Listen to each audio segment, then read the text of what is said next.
pessoal, tudo bem? Sou o professor Leandro Vespoli, estou aqui hoje para a gente conversar um pouquinho a respeito do sistema excretor. O sistema excretor é muito importante para o organismo, né?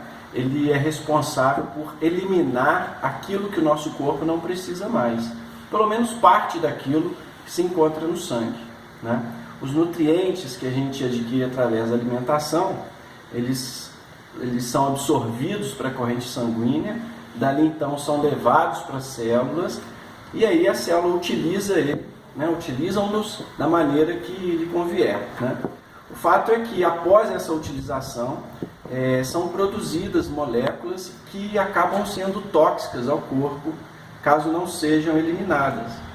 Então, ao longo da nossa história evolutiva, né, porque o ser humano é um mamífero, é um animal, ele desenvolveu um sistema bem eficiente de eliminação dessas moléculas tóxicas que são naturalmente produzidas pelo corpo, né? Esse sistema, então, é formado por dois rins, representados aqui, dois ductos, dois canais, que são chamados de ureteres, tá? A bexiga, que é um órgão que vai armazenar a urina produzida nos rins e conduzidas até o ureter, a bexiga vai armazená-la e vai acontecer a liberação dessa urina pela uretra, tá? Então, rins, ureter, bexiga e uretra são os componentes do sistema excretor, certo? Bom, a formação da urina acontece da seguinte maneira: uma vez que os nutrientes são absorvidos pelo intestino, né, pelo trato digestório, pelo sistema digestório, eles caem na corrente sanguínea, né, passam por alguns órgãos, como o fígado, por exemplo, e depois eles passam para os rins, certinho?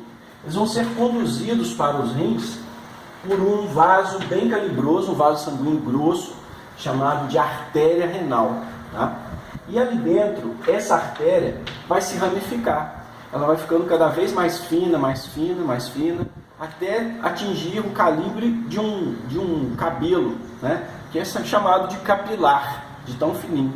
Então esse capilar, ele vai conduzir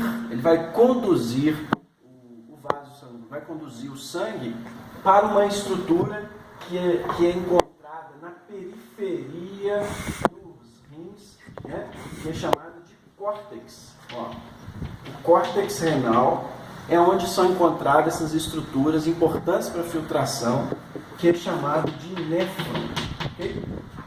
Ó, néfron. Os nossos rins, então, contêm aproximadamente 1 milhão de néfrons, certo? O que ocorre, então, é o seguinte, ó, o vaso sanguíneo chega até o néfron, se enovela, se embola em alguma região, essa região é chamada de glomérulo, sai desse glomérulo, se ramifica para ao redor outras partes do néfron, e aí retorna, normalmente esses vasos se fundem, e ao contrário do que aconteceu anteriormente, eles vão se fundindo e ficando cada vez maiores, até que ele deixa o rim por uma veia chamada de veia renal. Então o trajeto do sangue é o seguinte: a artéria renal vai para os vasos, vai para os rins, ela se ramifica, tá? Forma os capilares, depois esses capilares vão se fundindo e o sangue sai do rim por um vaso calibroso chamado de veia renal. Ok? Beleza. Durante esse trajeto a gente viu que o sangue passa próximo a essas estruturas de filtração chamadas de néfrons, certo? O néfron tem várias regiões, você vai aprender no ensino médio. Uma delas é essa região que contém o glomérulo, tá? Aquele bolinho, aquele enovelado de capilares, né? Essa região é chamada de cápsula, tá? É uma cápsula que vai conter esse bolinho de vasos sanguíneos, ali, bolinho de capilares que trouxe o sangue até essa estrutura. Então o que ocorre? É muito interessante isso, porque algumas moléculas que estão no sangue, elas deixam o sangue e entram no néfron, tá? Então elas vão entrar no néfron, pela cápsula, ou então elas vão entrar por outras partes do néfron e vão se manter ali, sendo conduzidas agora por dentro desse tubo, ok? Só que nem todas as moléculas que entram no néfron vão ser eliminadas na urina. Tá? O que acontece é que grande parte delas vai voltar novamente para a circulação. Elas voltam novamente por sangue. E daí, só aquelas que não retornaram ao sangue vão continuar no néfron e que vão ser eliminadas na urina. Ou seja, vamos ver se você entendeu. A urina vai ser formada por aqueles componentes do sangue, aqueles nutrientes, aqueles excretas que saíram do vaso sanguíneo e entraram no néfron e que não retornaram para o vaso sanguíneo. Se ele continuar no néfron, ele então vai formar a urina, certinho?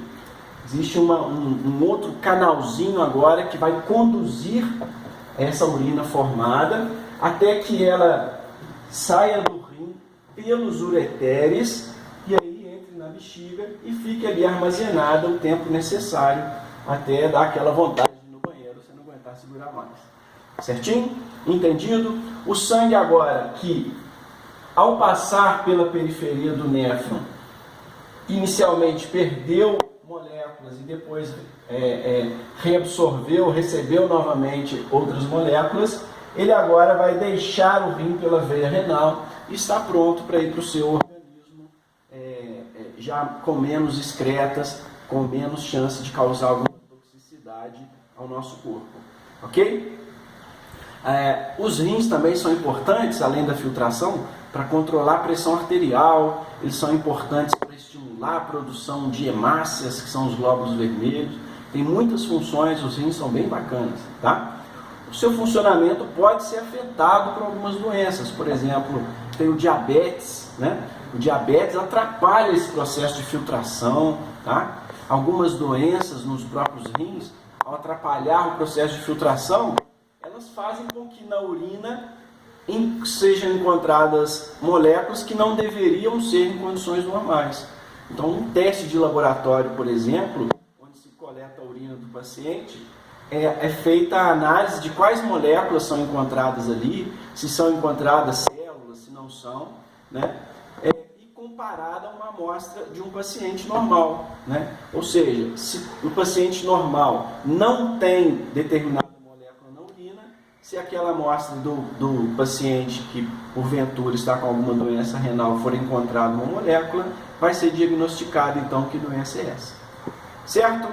Joia! Muito obrigado então, até o próximo encontro. Aquele abraço!